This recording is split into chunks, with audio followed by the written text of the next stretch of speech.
And there's all sorts of news happening on the international front as well, from the dramas in Sri Lanka, Donald Trump and his rant about Twitter, Joe Biden's collapse in support, and his son Hunter's digital secrets made public. Let's go to the man with the very best take on these kind of issues from the Daily Telegraph, Tim Blair. G'day. Hey, mate, how you going? Very, very well, mate.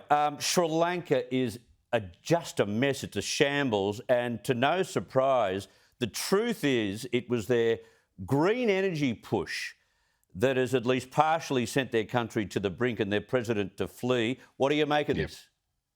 Well, it's all well and good when you're wealthy and everything's solid and society is just rocking along. It's all very well in those circumstances to go for big renewable sort of things and go for, as they did in Sri Lanka, abandoning fertilisers and going completely organic for all their crops. And then the crops failed.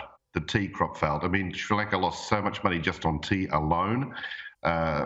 Energy is collapsing there. They've got no power. They've got no money. They've got no food.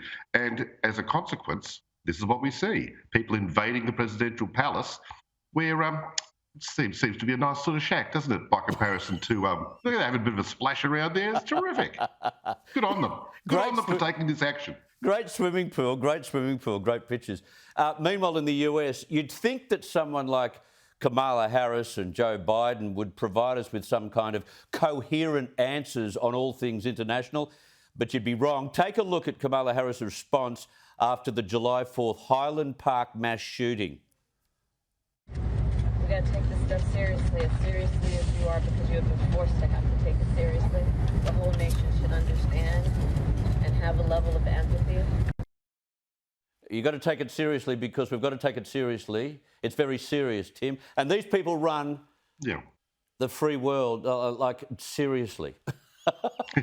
Well, exactly the right word there, Chris.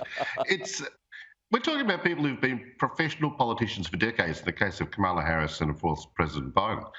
They can't get through a sentence without stuffing it up. And now we've got, this morning, Australian time, Jill Biden, meant to be the one without brain damage, describing Hispanic people as tacos. It actually meant that the National Association of Hispanic Journalists had to issue a correction saying, no, we are not tacos. We are not tacos. So that's important. These people are so bad. It's startling.